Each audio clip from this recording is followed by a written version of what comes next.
Al-Fatiha.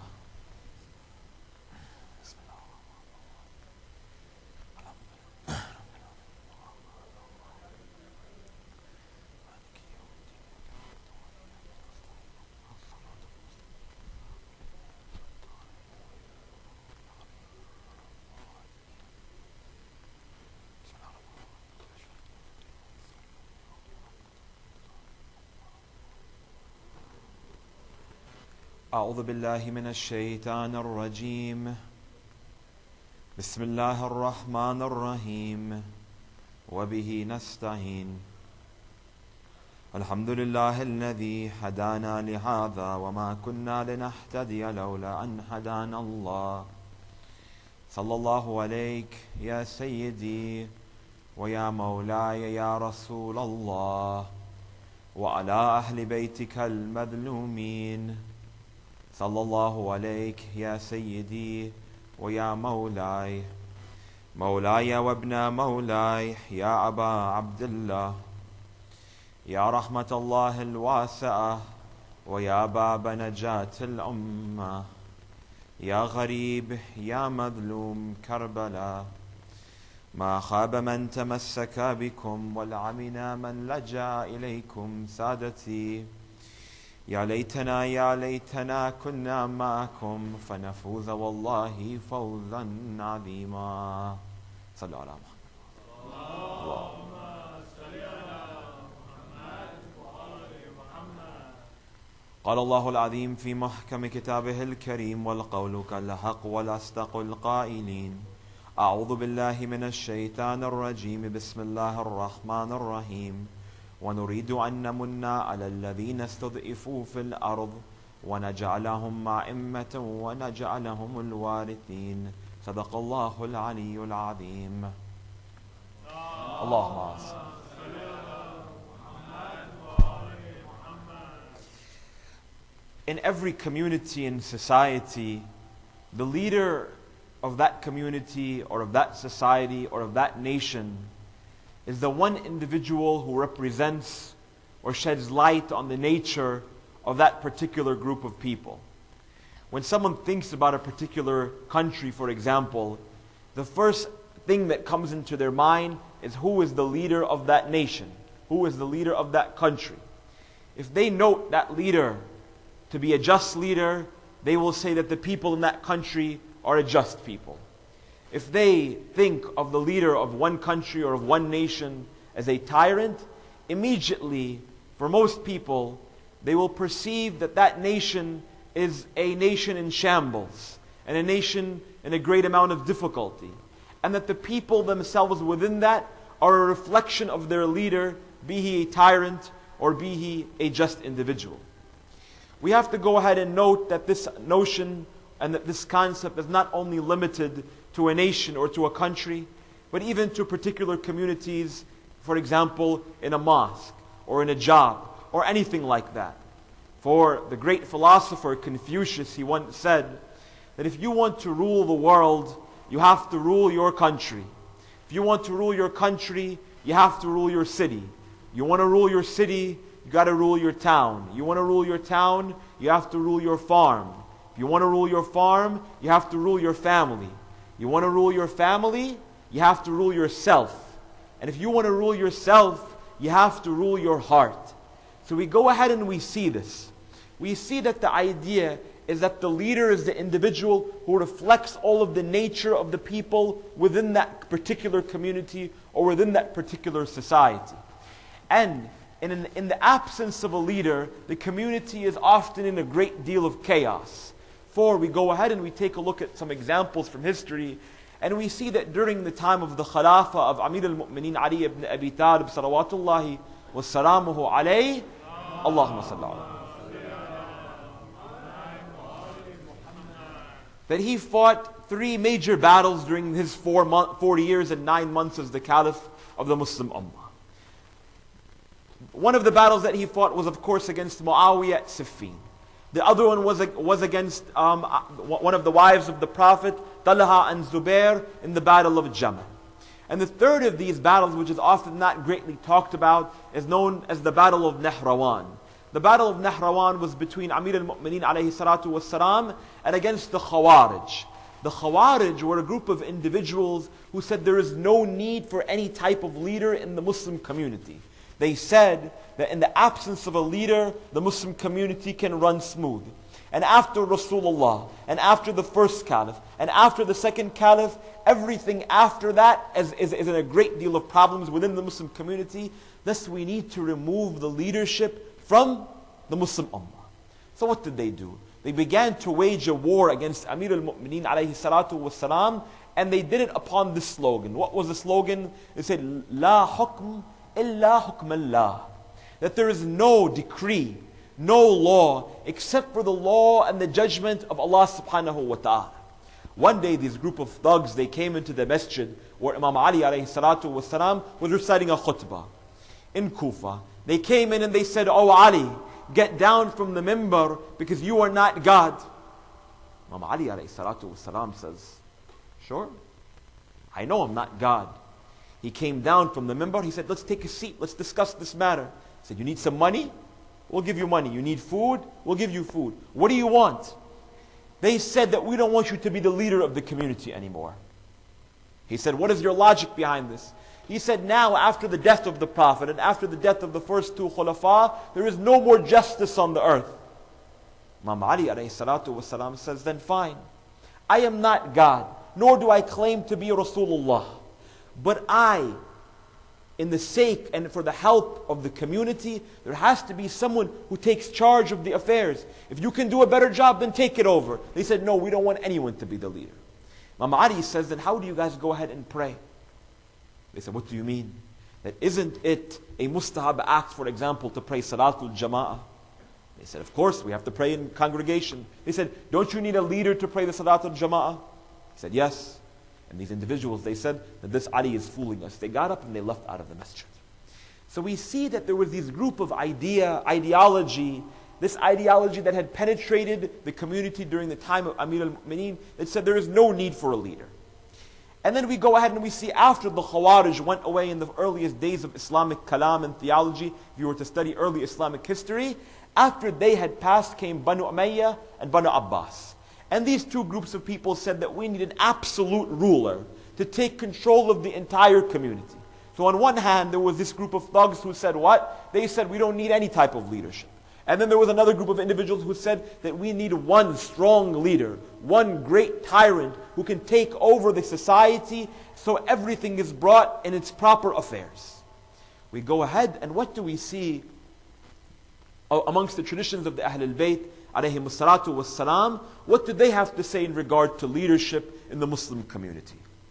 We see that Imam Zainul Abidin alayhi salatu wassalam in Risalat al-Huquq, Allahumma salli ala Muhammad,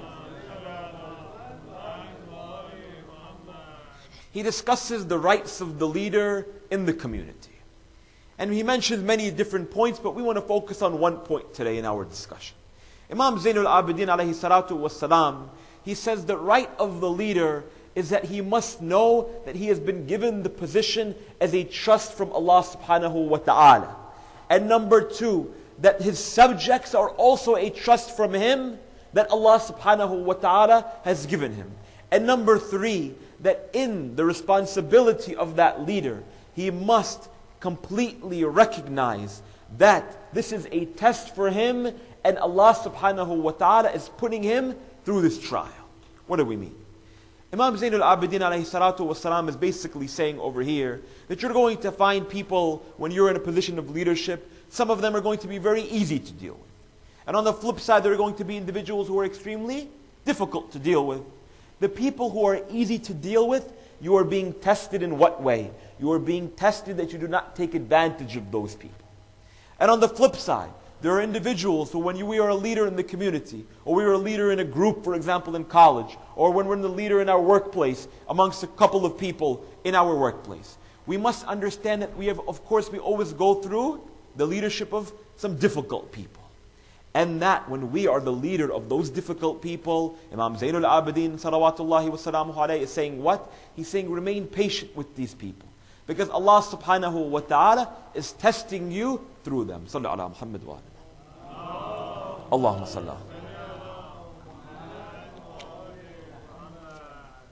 And we go ahead and we see throughout history, from the earliest times until the last of days, there are going to be a certain group of individuals who take the leadership positions, but they are amongst the most unjust of people. What does the religion of Islam say about dealing with individuals who are without justice? We see that in our principles of our religion, we have the notions of Amr bil Ma'ruf and Nahi anil Munkar. That we must go and tell people to do good and stay away from evil. One of the responsibilities during the time of an unjust leader is for people to go out and speak out against that unjust leader. Which is why when we go to understanding how Ahlul Bayt alayhimus salatu was salam dealt with unjust leaders, we see that once there was one man from the city of Baghdad. His job was what? His job was to rent horses. Today, obviously you don't find these things in Maryland or in New York City. We find car rental places, Hertz Rent-A-Car or whatever it is.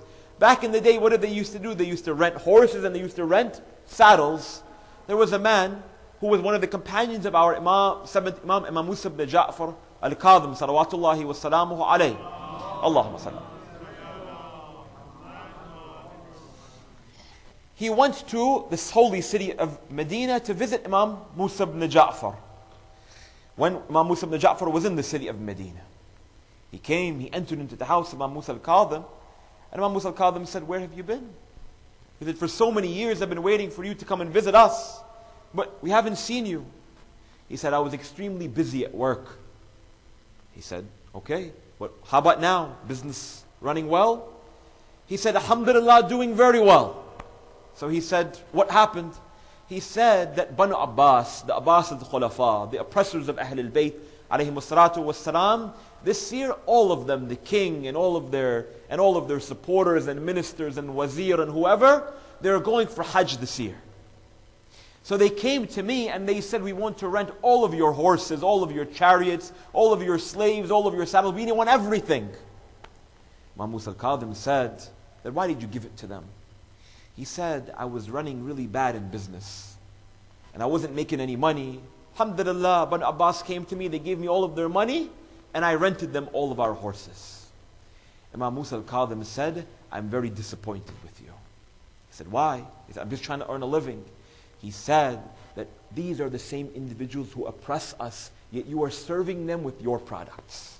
He said, "Do you not wish when these oppressors, that when they go for Hajj, that number one, they never come back to rule?" He said, "Of course I pray for that every day." He said, "Then why did you give them the means to travel?" So we go ahead and we see that Imam Musa ibn Ja'far alayhi salatu wasalam is telling him what? That in the presence of an unjust ruler, do everything you can to avoid them. Sometimes it may be difficult to speak out against them, but we must be smart, and there must be a means and there must be a way to speak out in a way or do things in a way that serves Al Muhammad, that serves Ahlul Bayt alayhimus salatu wassalam, and that does not go against their teachings and support the oppressors of their time. So we go ahead and we see that on one hand, we see the unjust rulers of Banu Umayyah and Banu Abbas, and all of the other oppressors from the beginning of time until the end of time. On the flip side, we see the leadership of Ahlul Bayt alayhimus salatu wassalam. Amir al-Mu'mineen Ali ibn Abi Talib alayhi salatu wassalam, as we all know, Allahumma salli ala. As we all know, is the Caliph of the Muslim Ummah for 40 years and 9 months. His capital is in the city of Kufa. He has many different individuals who come and try to attack him, who come and try to take him out of his leadership. But Amir al-Mu'mineen alayhi salatu wassalam, he is always an individual who rules according to justice. One day, Talha and Zubair came to visit Amir al-Mu'mineen at the public treasury. Now the public treasury, for those of us who do not know, is the place where all of the khums money, where all of the zakat money, where all of the money is in the presence of the leader of the time. And in an Islamic government, the leader of the Muslim community, it is his responsibility to distribute that money equally to each and every individual within the Muslim community. Talha and Zubair, they come to visit Amir al-Mu'mineen and they knock on his door. Imam Ali opens the door, and Talha and Zubair, they said, "Oh Ali, we've come to discuss with you some personal business." Immediately Amir al-Mu'mineen, of course there's no lights back then, he blows out his candle and he lights another candle. And then they go back and they begin to discuss whatever it is. As they were about to leave, Talha and Zubair, they said, "Oh Ali, why is it that when we walked in, you blew out your one candle and you lit another one? What was the difference? It was running just fine." Imam Ali said that when you knocked the door to enter into the public treasury, you said, "Oh Ali, we want to discuss with you personal business. This candle is purchased with the money of the Muslims, and this other candle is purchased with my own money. Thus, when you said you want to discuss personal business, this business was not to do with the government, but rather between me and you on a one-to-one basis. Thus, I purchased this candle when it comes to these type of affairs." Look at the justice of Amir al-Mu'mineen. Look at the akhlaq of Ali ibn Abi Talib. For today we go ahead and there are individuals who come forth and they tell us that there are leaders who were more deserving than Ali ibn Abi Talib.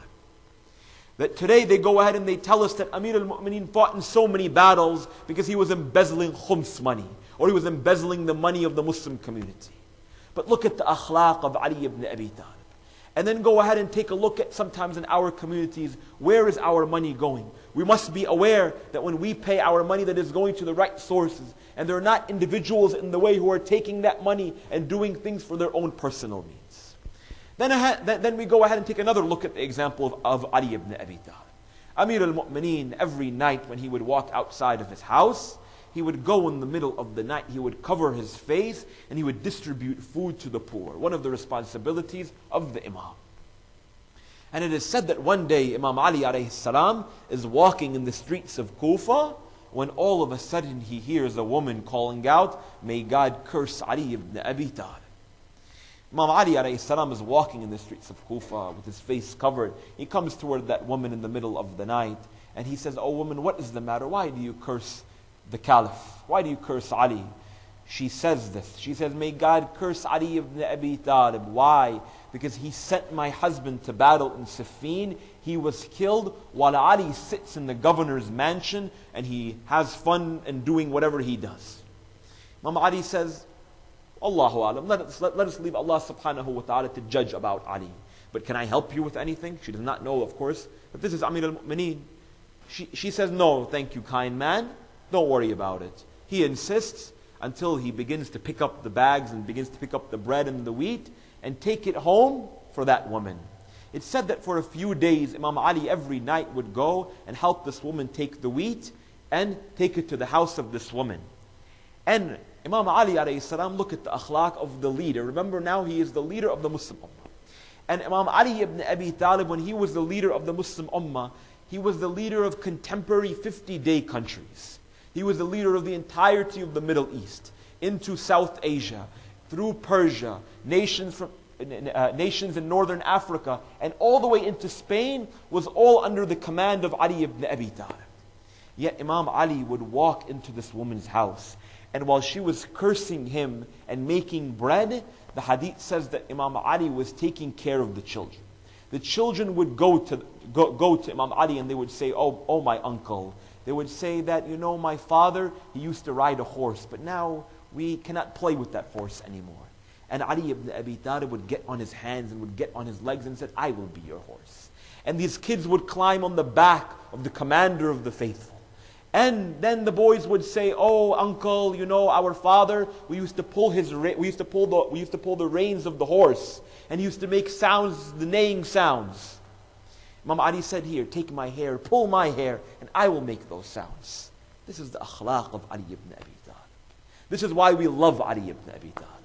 It is said that one day Amir al-Mu'mineen is walking outside of that woman's house, and another woman is passing by. Imam Ali uncovers his face. That woman sees that this is Ali. She runs into this woman's home, goes and tells the woman that there is Ali. That was Ali ibn Abi Talib. "What was he doing in your house?" She said, "That was who?" This woman runs out of the house and falls to the feet of Amir al-Mu'mineen. She says, oh my master, forgive me."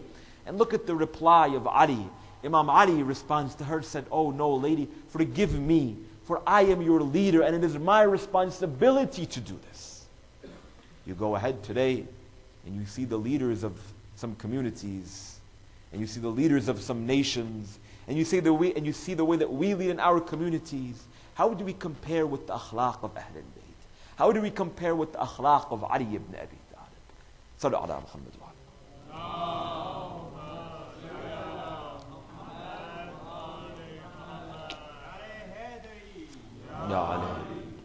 Which is why when you go ahead and you see why and what type of injustice came to the house of Ahlul Bayt alayhimus salatu wassalam by the leaders of their time, you see a great deal of difficulties and a great deal of problems in terms of their leadership.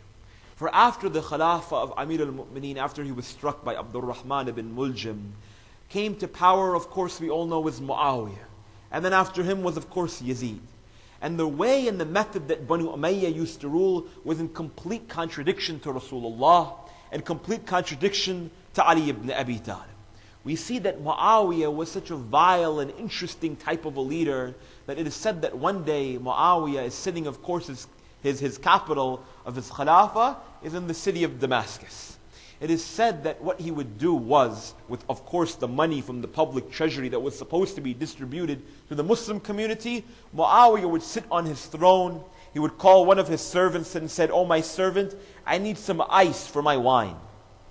So they said, "Okay, we'll bring you ice." He said, "I don't want any ice. I want you to bring me ice from Egypt." From Egypt? Where is Damascus? Where is Egypt? Take a look. It is said that he commanded them to bring him ice specifically from Egypt.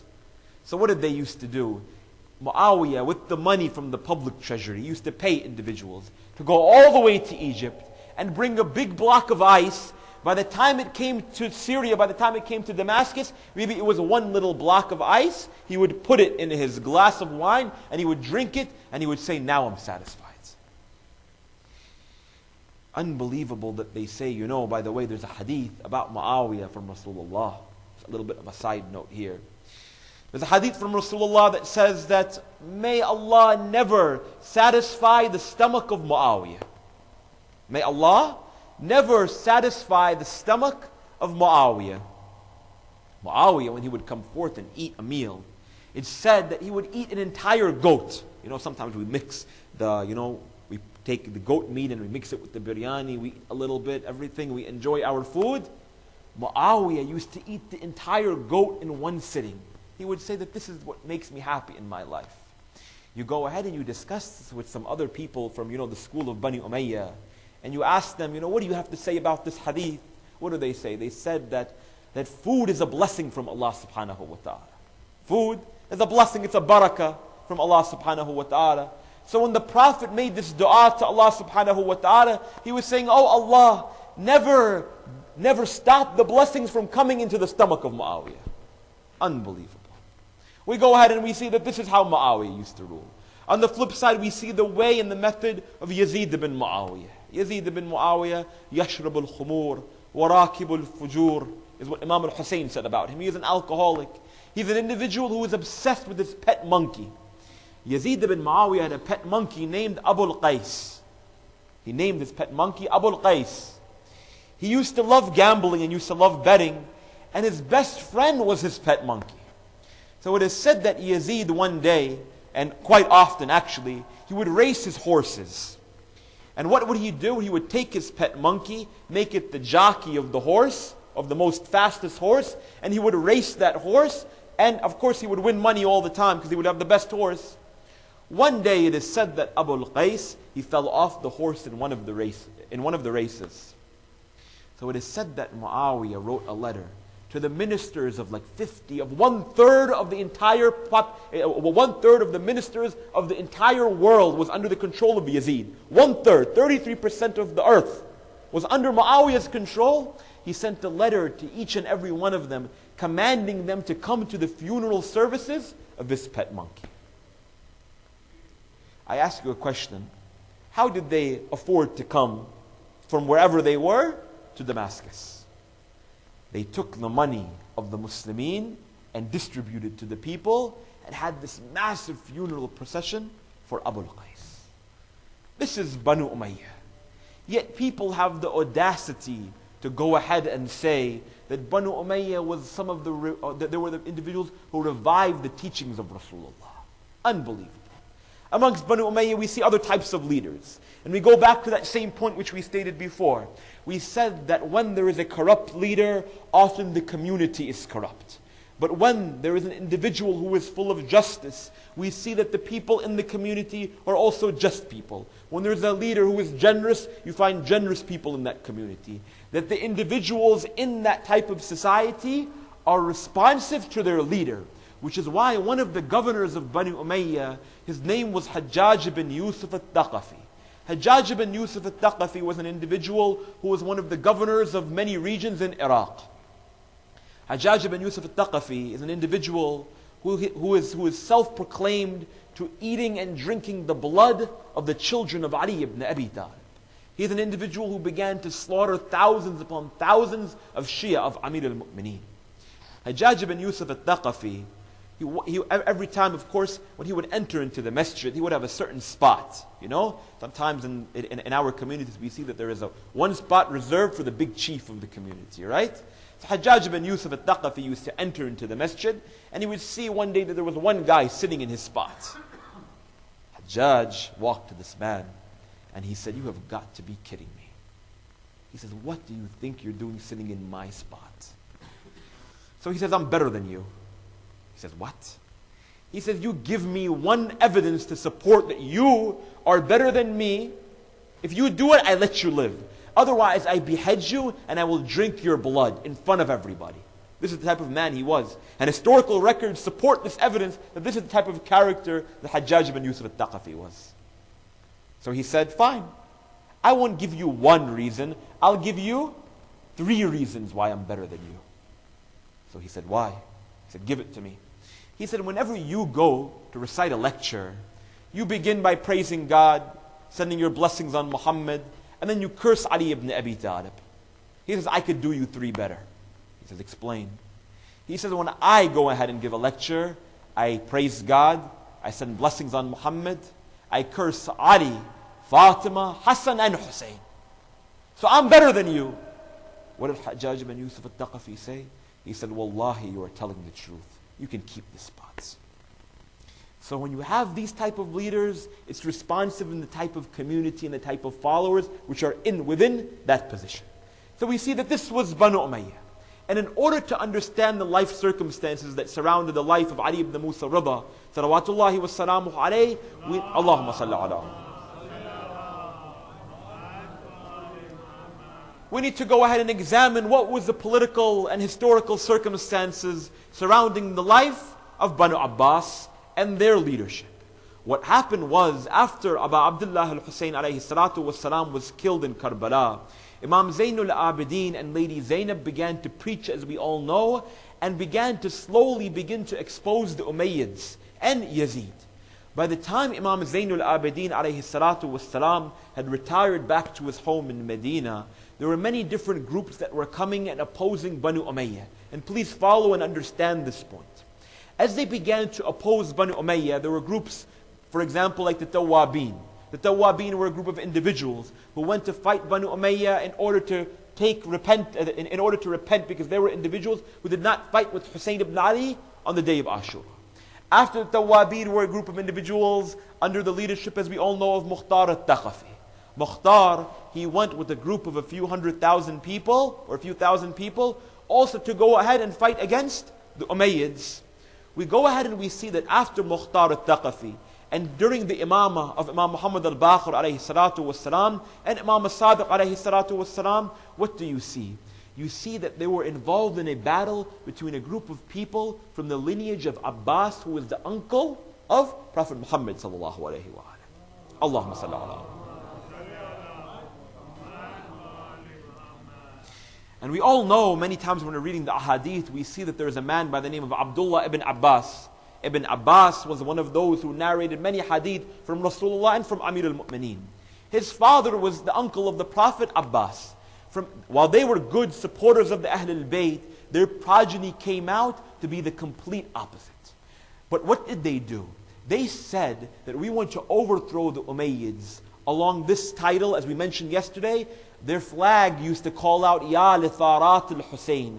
Oh, for the vengeance of Abu Abdullah al-Hussein. They said, we want to remove the Umayyads from power, take over the Umayyads, and restore leadership back to the household of the Ahlul Bayt.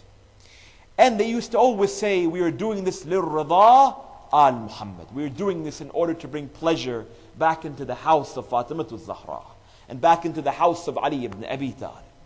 Of course, Ahlul Bayt, they never supported Banu Abbas, but on their front there were individuals who spoke with a very sweet tongue.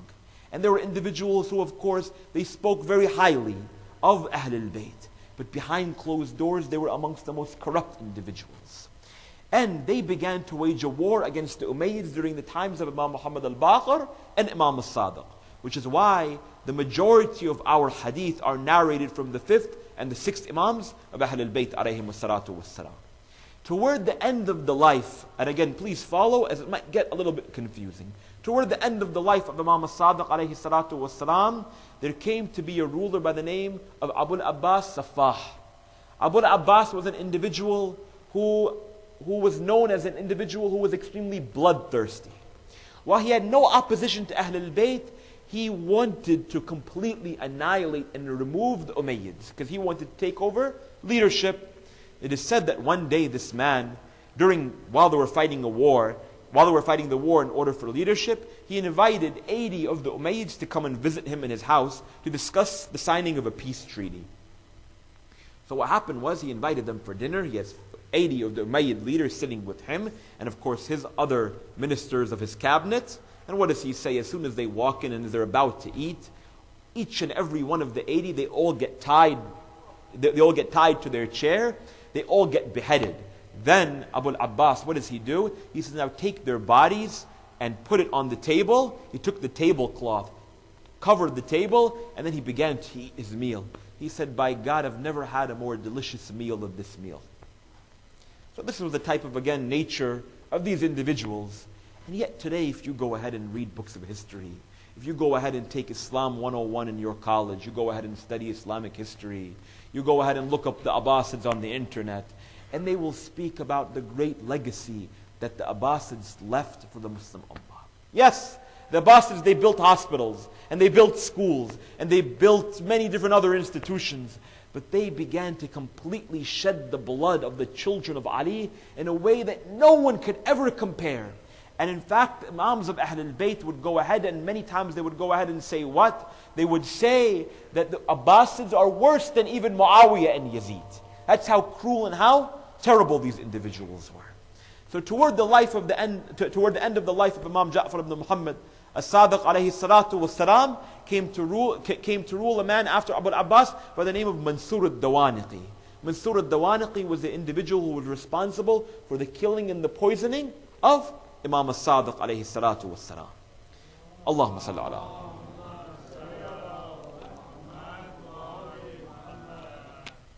So we go ahead and we see that after Mansur al-Dawaniqi had poisoned Imam al-Sadiq, he wrote a letter to his governor in Medina.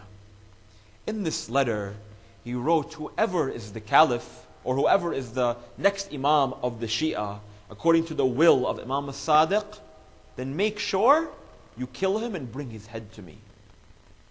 So it is said that the governor got the letter. He wrote a letter back to him and he said, no can do. Can't do that. Why? Because the situation during the time of the Abbasids, and please understand this point, is extremely vital. During the time of the end of the life of Imam al-Sadiq, the political circumstances were extremely tight. Thus, Imam al-Sadiq had to be very careful in saying who the Imam was. He would only demonstrate it to those individuals who were of his closest companions. Thus, in his will, Imam al-Sadiq said, and the governor of Medina writes back to Mansur al-Dawaniqi, what does he say? He says that the first one who is the individual who is supposed to become the next Imam of Ahlul Bayt is you, Mansur. So how do you expect me to come and cut off your head? Look at the hikmah and the knowledge of Imam al-Sadiq. He said that the second one in the will of Imam al-Sadiq said that if Mansur al-Dawaniqi cannot be the Imam, then make it the governor of Medina. And he said, I'm certainly not going to kill myself. He said the third one was the wife of Imam al-Sadiq, Hamida. And of course, she could not have been the Imam. The fourth one was the elder son of Imam al-Sadiq. And the fifth one was Imam Musa ibn Ja'far al-Qadhi. So immediately Mansur al-Dawaniqi, he wondered and he said, there is no way we're going to find out who is the next Imam. Sallu ala Muhammad.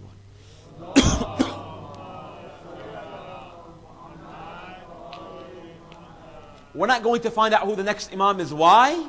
Because Imam al-Sadiq has played a trick on us. Eventually, after a few years, they had realized that this succession had gone to Imam Musa ibn Ja'far alayhi salatu wasalam. Imam Musa al-Kadhim alayhi salatu wasalam lives most of his life in prison in the city of Baghdad, until he himself is also poisoned. At this moment, after he is poisoned by, of course, Harun al-Rashid. After Harun al-Rashid is the leader, there becomes a massive war between the two brothers, between the two sons of Harun al-Rashid. One of their names is Al-Amin, the other one is Al-Ma'mun.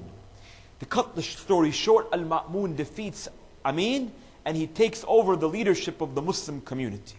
At this moment, Al-Ma'mun, in order to clear up the situation, because now Al-Ma'mun has made himself a very bad rep in the community. People are saying that this man's an oppressor, that this man's an unjust guy. We need to do something to clear the image of the Abbasids. What are they going to do? They, of course, go back to the household of Ahl al-Bayt.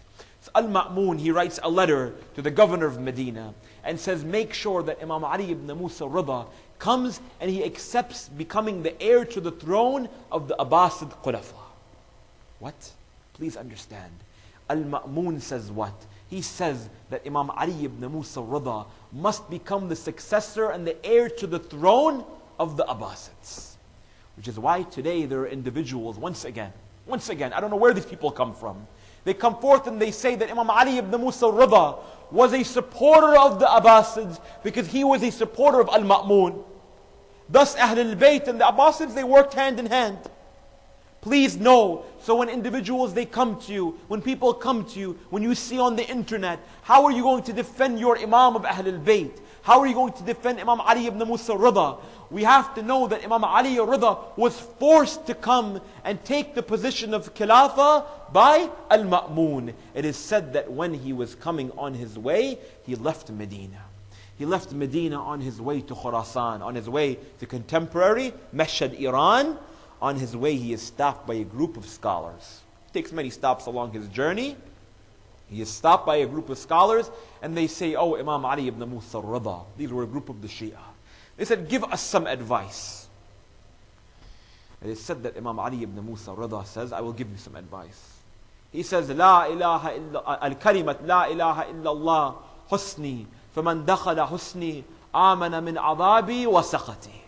He said that the words La ilaha illallah, the words La ilaha illallah is my fortress. And whoever is, of course, saying from Allah subhanahu wa ta'ala. Because when Imam Ali Rida approaches them, he says, let me give you some advice that I heard from my father, Imam Musa ibn Ja'far, who heard from his father, Imam Ja'far ibn Muhammad, who heard from his father, Muhammad ibn Ali, who heard from his father, Ali ibn Hussein, who heard from his father, Hussein ibn Ali, who heard from his brother, Hassan ibn Ali, who heard from his father, Ali ibn Abi Talib, who heard from Rasulullah, who heard from Jibreel, that Allah subhanahu wa ta'ala says that saying the words La ilaha illallah is my fortress. Whoever wants to enter into my fortress and be saved from punishment, say these words. They say that yes, we know that, but we don't get it. Imam al-Rida says, but there is a condition to saying La ilaha illallah. There is a condition. It is said that they don't understand. Imam al-Rida goes back into the tent. He rests for a little while. He comes out of the tent, does Imam al-Rida, and he says, and I am the condition of La ilaha illallah. Meaning that in order to understand Allah subhanahu wa ta'ala, understand and recognize the wilayah of Ahl al-Bayt. Without knowing the wilayah of Amir al-Mu'mineen, you don't know Allah subhanahu wa ta'ala. And without knowing Allah subhanahu wa ta'ala, if you are truly one who knows God, then certainly you know Ali ibn Abi Talib. This is what we're saying. This is what Ali ibn Musa Rida is saying. Finally, Imam Ali ibn Musa Rida, he finally reaches Al-Ma'mun. He reaches the palace and he sits with Al-Ma'mun. Al-Ma'mun tells him, oh Imam Ali al-Rida, I force you, I am telling you that you must be the heir to the throne of my government. Imam Ali al-Rida says, no, I do not accept this. Al-Ma'mun responds by saying that your father, your grandfather Ali ibn Abi Talib was one of those in the shura of Umar ibn al-Khattab. And Umar told him that if he does not take part in the 6-man council, you will be killed and beheaded. Do you get my idea? Al-Ma'mun tells Imam al-Rida, meaning that Imam al-Rida was absolutely forced to do it. Thus Al-Ma'mun said after a few days, he said, fine, I accept this on the basis that things get to be run my way. Al-Ma'mun said, doesn't matter. As long as Imam Ali ibn Musa Rida is on my side, Al-Ma'mun thought that I have the support of all of the followers of Ahlul Bayt, and I have the support of all of the followers of my own community. But we go ahead and we see that when Imam Ali ibn Musa Rida had taken over this position of the heir to the throne of Al-Ma'mun, he began to slowly, one by one, expose the Abbasid Khulafa. How did he do this? One day, Al-Ma'mun told Imam al-Rida, he said, oh Imam Ali ibn Musa Rida, that I want you to go ahead and lead the Eid prayers. He said, I don't want to lead the prayers. He said, it is the responsibility of the leader of the community, the leader of the Muslim government, to lead the prayers of the Eid. He says, you must do it. He says, I will do it on one condition. He says, tell me.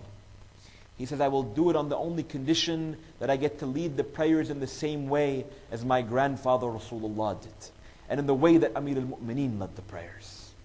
Al-Ma'mun said, makes no difference to me. It is said that the next morning, Imam Ali al-Rida, he made the ghusl. Then he went and donned the abba of Rasulullah. He wore the turban of Rasulullah. He walked out with no slippers. And he began to walk down the street toward the masjid, calling out Allahu Akbar. And listen to the narration of the hadith. It says that he was calling out Allahu Akbar, Allahu Akbar, Allahu Akbar. It said all of a sudden the people began to leave their homes. And they began to follow Imam Ali al-Rida as he was walking to the mosque. He would call out Allahu Akbar, all of the people began to call out Allahu Akbar. And it said that all of the guards of Bani Umayyah, they left their weapons to join the congregation of Imam Ali ibn Musa Rida. It said, the narration says that when Imam Ali al-Rida would say La ilaha illallah, the entire walls of Khurasan would shake by calling out La ilaha illallah. By the time Imam Ali al-Rida got there to the mihrab, he's about to say the Allahu Akbar, the takbir, to recite to begin the Salatul Eid. All of a sudden, one of the ministers of Al-Ma'mun, they come and they say, oh Imam Ali al-Rida, if you lead this prayer, the entire government will fall and they will come in support of you. You can no longer lead the prayer. Imam Ali al-Rida turned around and he walked back into his home. Imam Ali ibn Musa Rida alayhi salatu wassalam was of this type of character and was of this type of personality, that he was an individual who had such an impact on the people of his time. And perhaps one of the most interesting things about the life of Imam Ali al-Rida alayhi salatu wassalam was that his father is Imam Musa ibn Ja'far, and his mother is a woman by the name of Najma. She comes from northern Africa, from contemporary Morocco. Imam Ali ibn Musa Rida alayhi salatu wassalam was extremely dark-skinned. He was extremely dark-skinned that many times he was even mistaken for being a slave in the government of Al-Ma'mun. It is said that one day Imam Ali al-Rida alayhi salatu wassalam, he enters into the public bathhouse. Back then Al-Ma'mun gave him a massive luxurious home and a bathroom and all of this. But Imam Ali al-Rida said, I want to be like the poorest people of the community. Because I want to show them how humble I am, and that I do not stand and support your government. Imam Ali al-Rida one day would walk into the bathhouse, the public bath, and it is said that he was leaving one time, and all of a sudden one of the ministers or one of the wealthy people, they said, oh slave, because Imam Ali al-Rida was extremely dark-skinned. They said, oh slave, can you give me a massage? What would you expect Ahlul Bayt to say? They would say, I'm the Imam maybe, but I cannot do this. No. Imam Ali al-Rida comes, he begins to give him the massage.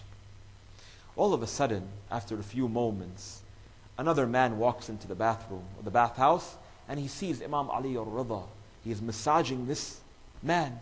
And he says, Mawlai, Sayyidi wa Mawlai, what are you doing? Why are you giving this man a massage? And then he scolds that man. He says, do you know that the man who's giving you a massage is the Imam of Ahlul Bayt, number one, and the heir to the throne of the Muslim Ummah, Ali ibn Musa Rida? He says, oh Imam, forgive me. I didn't know.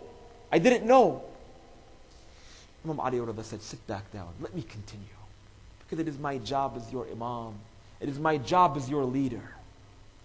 So we go ahead and we see that this is the type of akhlaq that is necessary for a leader in the Muslim community. And Imam Ali ibn Musa Rida alayhi salatu wassalam, after he had made this type of influence amongst all of the people in Khurasan, Al-Ma'mun could no longer deal with this individual. He said that in order for us to be successful in our government, we must remove Imam Ali al-Rida from his position. But we must do it in a way that no one is going to find out. Because the character of Imam Ali ibn Musa al-Rida was so great that Imam Ja'far al-Sadiq alayhi salatu was salam, what did he say? Imam Ja'far al-Sadiq told his son Imam Musa al-Qadim, he says that I wish and I desire to see your son. Who is Imam al-Sadiq? Imam al-Sadiq is an individual who is the leader of our madhab. We call it Fiqh Ja'fariyah. He is the leader of our school of thought. It is said that Imam al-Sadiq alayhi salatu was salam, when he would sit and when he would pray his salat, he would say, Ihdina as-sirat al-mustaqim, Ihdina as-sirat al-mustaqim, so many times when he was reciting Surah Al-Fatiha that the entire walls would shake and say, Ihdina as-sirat al-mustaqim. This is the type of status of Imam al-Sadiq. And Imam al-Sadiq said, oh, my son Imam Musa ibn Ja'far, I desire to see your son Imam Ali al-Rida. And then he said, oh, but why do you wish to see him? He said, because he is alim min al-Muhammad. He is the scholar from the children or from the progeny of al-Muhammad, from the Ahl al-Bayt. Who do we have in our Ahl al-Bayt? We have Ali, we have Fatima, we have Hassan, we have Hussein, we have all of the Imams of Ahl al-Bayt. Yet Imam al-Sadiq coins him and terms him alim min al-Muhammad, the scholarly one from the children of Muhammad. This is the status of Imam Ali ibn Musa. So Al-Ma'mun says there's only one way we can have a strong government, and that is by removing Imam Ali al-Rida alayhi salatu wassalam. And one thing you will find about Imam Ali al-Rida alayhi salatu wassalam is that every single moment in his life, every way and every means that he had in order to preach the message of Aba Abdullah al-Hussein alayhi salatu wassalam, he would always do that. By some traditions they say Imam al-Rida alayhi salatu wassalam was the first individual to organize the majalis commemoration of Imam al-Hussein in the month of Muharram. It is said that one day there was a man who came to visit Imam al-Rida from Medina all the way to Khurasan. He entered into the house of Imam Ali ibn Musa al-Rida, and after he had made his long journey, he was extremely tired. He was sleeping on the bed, and as he was sleeping on the bed, he saw Imam Ali al-Rida every moment, a few minutes, every couple of hours. He would wake up in the middle of his sleep. He would see Imam Ali al-Rida praying salat.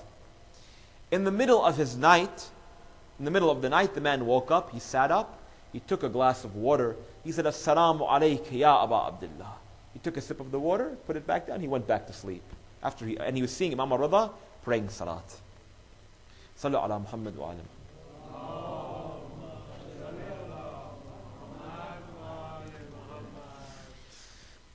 So he saw Imam al-Rida praying. In the morning he woke up, he went to Imam Ali ibn Musa al-Rida. He said, Taqabbalallahu a'malik. May God accept your deed, O Imam. He said, oh my friend, oh my companion, is there any way you would trade your worship with my worship? The Imam is asking the companion, would you trade my worship for your worship? He said, what do you mean? You are the Imam. You were praying all night. What did I do? I was just sleeping. He said, you woke up in the middle of the night, you took the glass of water, and you said, As-salamu alayka ya Aba Abdullah. When you send your salutations, when you sent the salam upon Imam al-Hussein in the middle of the night before you were drinking water, that is better than my prayers for the entire night. For saying, As-salamu alayka ya Aba Abdullah. And if you go ahead and you study the lives of all of Ahl al-Bayt, in the end of each and every one of their life, the only thing on their mind was thinking about Imam al-Hussein alayhi salatu wassalam. And tonight, of course, is the day of the martyrdom of Rasulullah. And we see that when Rasulullah sallallahu alayhi wa alayhi was passing away, he was on his bed. The only thing on his mind was what is going to happen to my grandson Aba Abdullah. We go ahead and we see Amir al-Mu'mineen. We see when Amir al-Mu'mineen had his skull fractured into two pieces. After he had greeted all of the companions and his family members, he said, now call Hussein and let him come to me.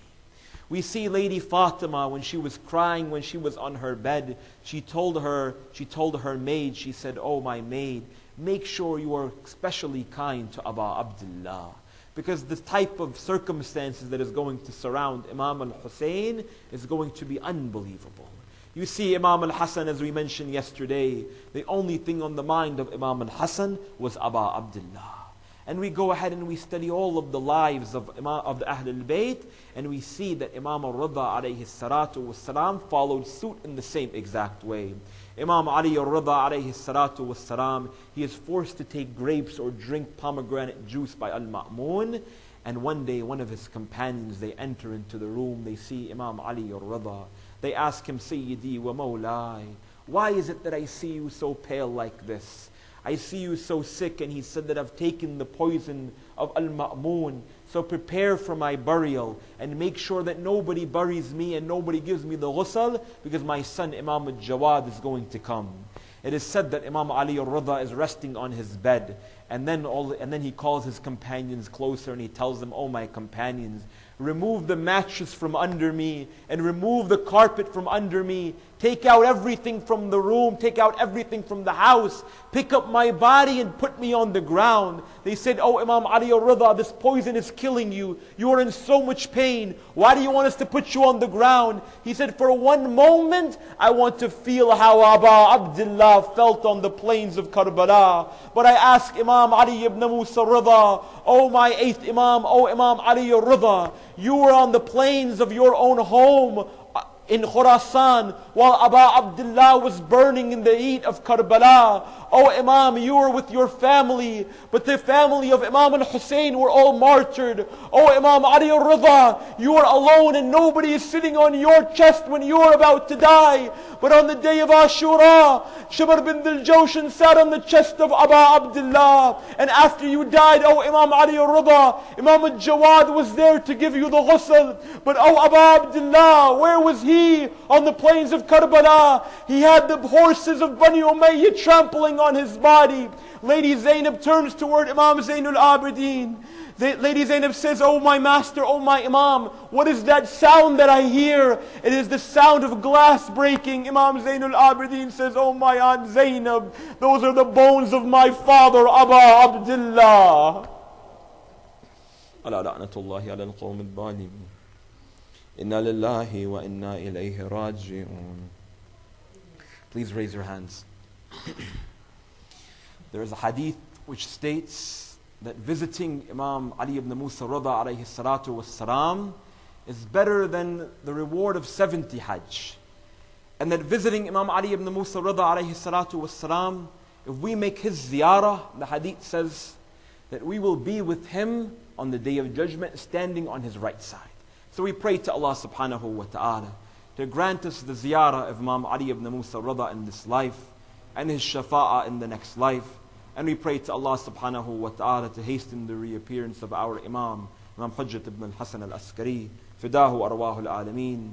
Allahumma ajil li waliyika al-faraj, waj'alana wa awladana min al-ansarihi wa a'wanah, wa dhabina anhu al-mustashhadeen bayna yaday, wa rahmatika ya arhamar rahimin, wa sallallahu ala Muhammadin wa alihi al-tahirin.